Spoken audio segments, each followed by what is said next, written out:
Hey guys, Merry Christmas and welcome to the most famous Christmas chess game that you will ever see.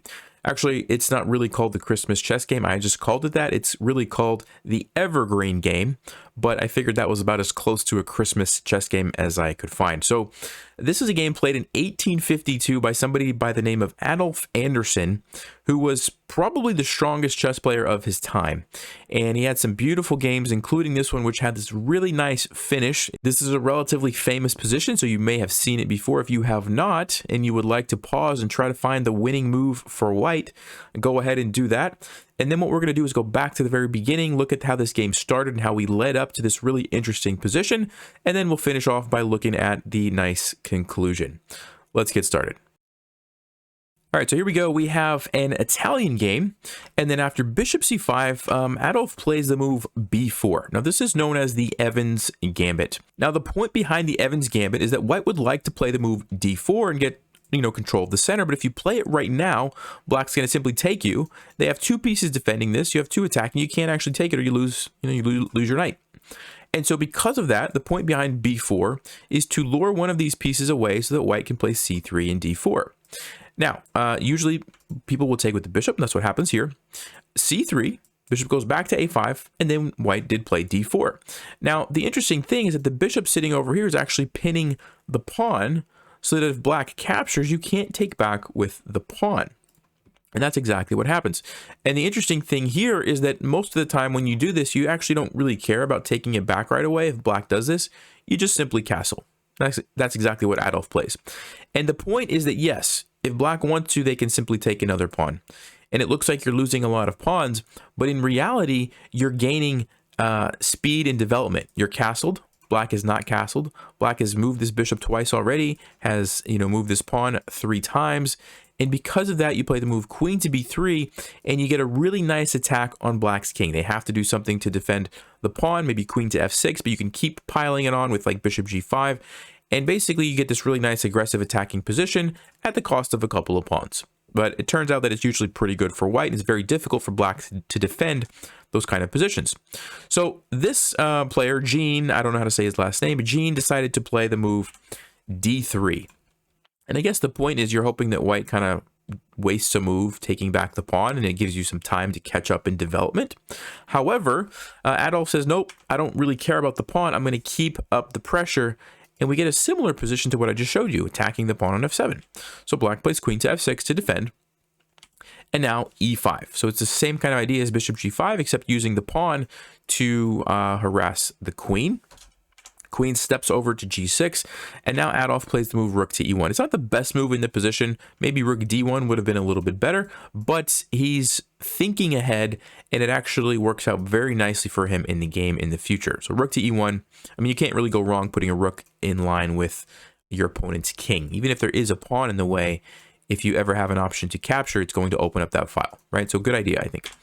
So the knight comes here, bishop to a3, and black should have just castled.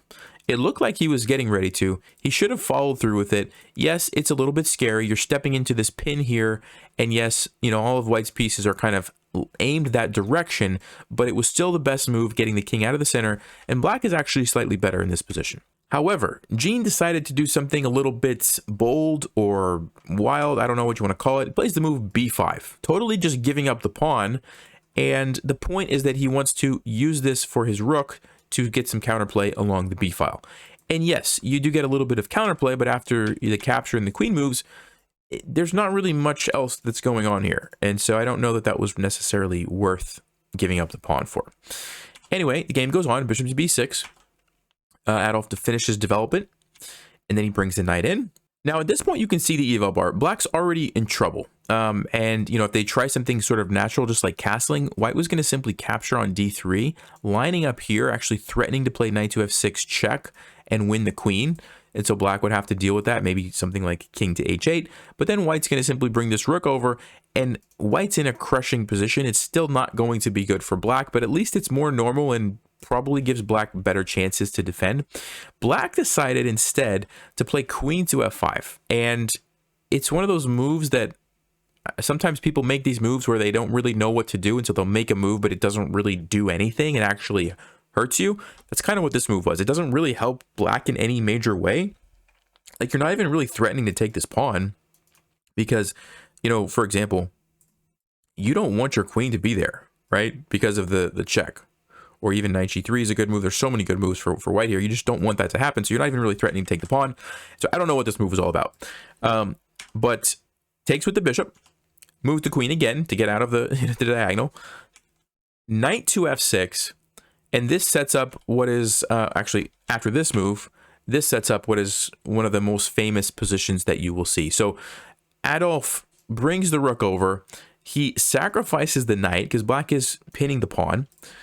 Black simply takes. There's a checkmate threat on g2. And here we are at the critical position. It's white to play and win. And hopefully you paused it earlier. I'll give you one more chance now if you'd like to pause. What's the winning move here for white?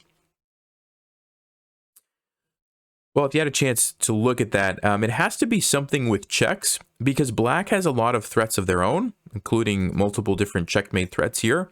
And so because of that, the move is rook takes e7 check. And black has three options. You can either move the king here, or you can take the rook. Now, in the game, black decided to take the rook. We'll come back and look at the king moves in just a second. But after you take here, there's another really nice move, if you'd like to pause again.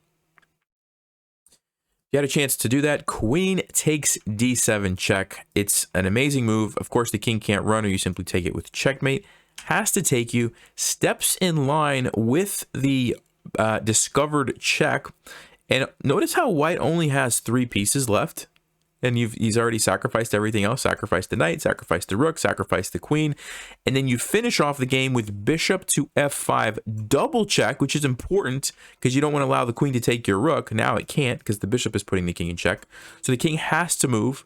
You can either go back to e8, and then you have bishop d7, bishop takes here, checkmate, which is really nice. Or black could have tried to run up this way, but then bishop d7 is just checkmate immediately. See how the bishops crisscross, and I mean, it's beautiful, right? Beautiful finish to this game. And so that's how it would have happened after the knight takes. And then if black would have tried to go here, you can simply sacrifice it again. Same kind of idea that you're setting up is that if he takes you, you're going to play bishop f5 check. And this also leads to mate, bishop to d7. Let's say the king actually has to go here. You can take here with check. And then in this case, even though the queen can take your rook, it is defended with the queen. And this ultimately leads to checkmate like this. So that's another one. Lots of different ways that this could have gone. There's also king f8 steps in line with this bishop. And then you simply have rook to e3 check. You're picking up the queen, also going to lead to an easy win for white. And so really nice finish. By the way, I should mention, black actually did have a draw in this position. If you would have played the move queen to h3, very interesting idea, going for the checkmate as well. And now if white tries to do the same thing, you simply take it. And what's the big difference here? Well, now notice, remember the queen sacrifice that white did before? Look at this. You see that? The queen is actually defending. And so black would just take it with the queen, and now black's winning.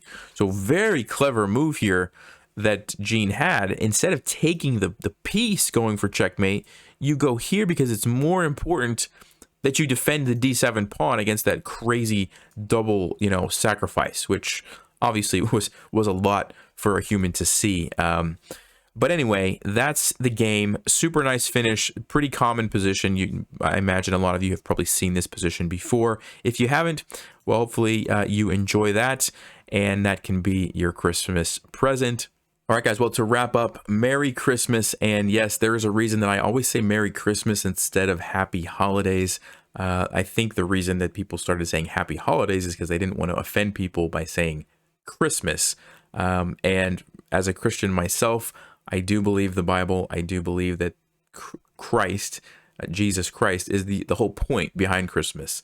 And so by saying Happy Holidays and trying to remove that, I don't like that. I'm not okay with that. And I know that obviously you are entitled to your own opinion. I know that there are going to be people who disagree with me. That's okay. But I just wanted to say that's what I believe. And